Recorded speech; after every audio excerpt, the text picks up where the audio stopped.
All right, everyone, a really funny link in the description. Apparently, the Koch brothers and George Soros are on the same side when it comes to internet censorship. Now, they're prefacing this on the usual propaganda of think of my children. We need to combat online extremism, which was never a problem, considerably until 2016, oddly enough. Before that, it was just fine. Woohoo, yeah, let's make lots of money, Wild West Internet. But then, something happened. The legacy media and advertisers began complaining for fiscal reasons, and all of a sudden, extremism was considered a big problem. Well, it's not. It simply isn't. All of the events that said, well, this person got radicalized online. No, they didn't. They were already fucked up in the head. No, you're trying to use an excuse. It's no different than some fucked up person kills cats and you blame heavy metal. Some fucked up person, pretends to worship the devil. It must have been, that Wiccan down the street. Some fucked up person goes totally far leftist. It must be secret communists communicated with them. They couldn't have just been fucked up. No, humanity just doesn't want to admit. And then this is a problem with humanity that gets exploited by people like Soros and like the fucking Koch brothers. The problem is that there are problems in the world. And humanity does not want to address the fundamental principle of its own mortality and its own fallible nature, its own flaws. People don't want to be confronted with the fact that they can't live in a perfect world. That there are always going to be a handful of psychos. There will be a school shooter. There will be a Unabomber. There will be messed up people that do messed up things. You're looking for a scapegoat for their actions because you don't want to confront the fact that for some random biological reason, sometimes somebody is born that is just fucking psychotic.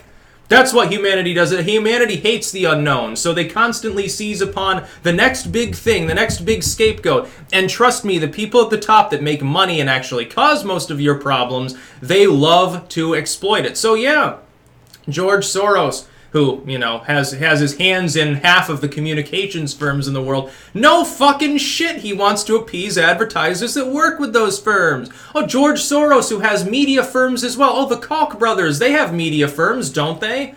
I heard Burger King was somehow linked to this, like they had fed into it. Yeah, no, they don't advertise in Silicon Valley.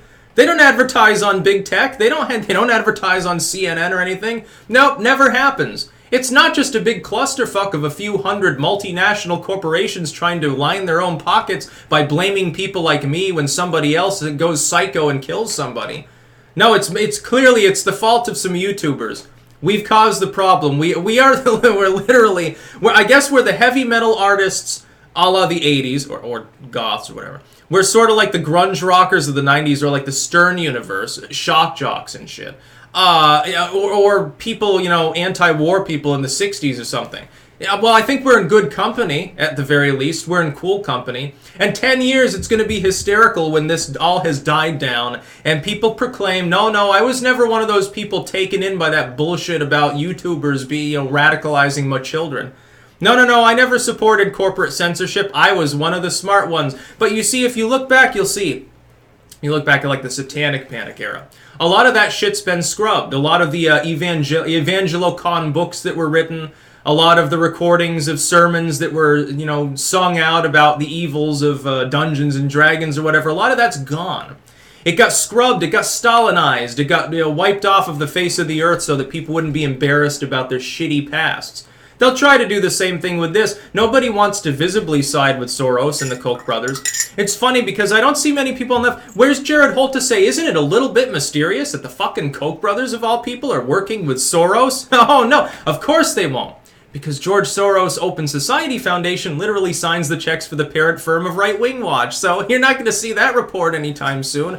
It's almost like these people work together because they're all fucking filthy rich. And maybe filthy rich people who have multinational corporations tend to overlap in their goals and their beliefs. Wow, it's almost like people can be corrupted. Globalism is not an organized, scary owls and Illuminati sort of thing that some people cast off as being. They think it's a bunch of Moloch worshippers. No. And these people compete. They stab each other in the back all the time. It's just human nature. They are similar in some respects, therefore there are other similarities that they tend to share. It's not invariable. In some cases, you'll see someone there really filthy rich, they're really successful, a total maverick, like maybe an Elon Musk or something like that. Interesting how these people are always the ones that get charged with major crimes or get investigated for, smoking weed on Joe Rogan's podcast. Very interesting how that happens too. It's a total coincidence, though. Don't read too much into it. Yeah. It's funny how a challenged musical industry all of a sudden bends over backwards for the housewives of America in order to voluntarily label its own shit instead of bothering to fight it out in court with Tipper Gore. Very interesting how that happened. Very interesting how people roll over radio stations that had hosted shock jocks for 10 years. All of a sudden, because their competitors whined to the FCC, they rolled over and played dead and forced satellite radio to exist. It's almost like money makes the world go round and sometimes corrupts people who have too much money. Wow! It's almost like it's not actually a problem of online extremism at all. It's almost like that's being used as an excuse. Think of the children. Oh my god. If you don't believe in censoring YouTubers more, then you want children to die. You want little Jimmy to tattoo a swastika on his forehead, and little Jimmy's life will be ruined and he'll fucking deserve it. Oh my god, my poor little kid. And it's a lot of it's the soccer moms of America. Little Jimmy does get radicalized. It doesn't have anything to do with YouTube, it's just he happened to be looking up shit he already agreed with. But that gets blamed. And little Jimmy will go along with it too because they scare the shit out of him when he gets in on those arson charges or something. Poor little Jimmy being used as a scapegoat. And then little Jimmy's going to do exactly what a lot of these criminal people back in the 80s did. You know how when you took health class, I don't know if anyone else experienced this.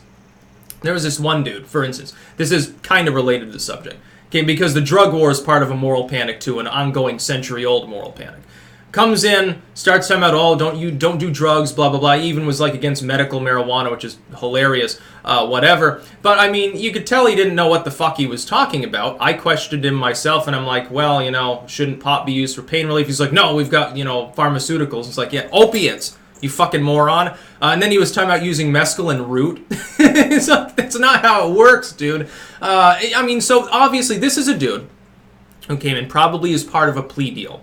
He was probably a dealer or something. Didn't really know what he was doing, got caught young. And as part of his community service, his restitution, they're like, hey, it's your first offense. You don't need to go to jail, but you're going to go and scare him straight this summer. You're going to go into health classes and tell some lurid stories about all the drugs you did and how fucked up you were and how Jesus saved you. And they are going to do the same fucking shit with the online thing. Just with that Caleb Kane article. Well, I was getting steadily more radicalized and blah, blah. And then I started looking up left. Cenk Juger saved me. I started looking up Kyle Kulinski, and all of a sudden I was convinced, oh my god, what if I become an evil monster because of these evil YouTubers, Stefan Molyneux and Lauren Southern and Styx Hexenhammer and Paul Joseph Watson and Lionel Nation and H.A. Goodman and all these other horrible evil people trying to make me do bad things.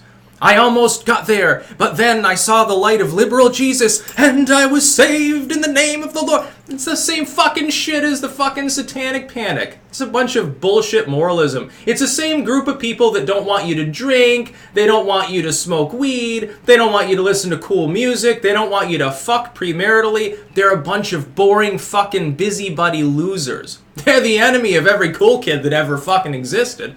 They're the lames, they're the lamos, the squares, the boring people. You know, wear their fucking tweed. They've just changed. It's funny because the new Nazis don't want to burn books, and the new lamos, they have pink hair and tattoos all over them and shit. Except some of them have kind of fashy haircuts, which is weird. I guess that's a new style. Shaving the side of your head. Fucking grow up. Well, actually, don't grow up. It seems that that's a bad idea. But when George Soros and the Koch brothers are on the same side, run. Because you know that it's... Look... These are the biggest boogeymen of both the left and the right, and they're working together. Can't you fucking see what's going on? They're just fucking rich, old, corrupt people. It's not even political. It's about the money. Matt Christensen the other day confirmed, yeah, he's thinking that I'm right. Yes, thank you, Matt. Smart man.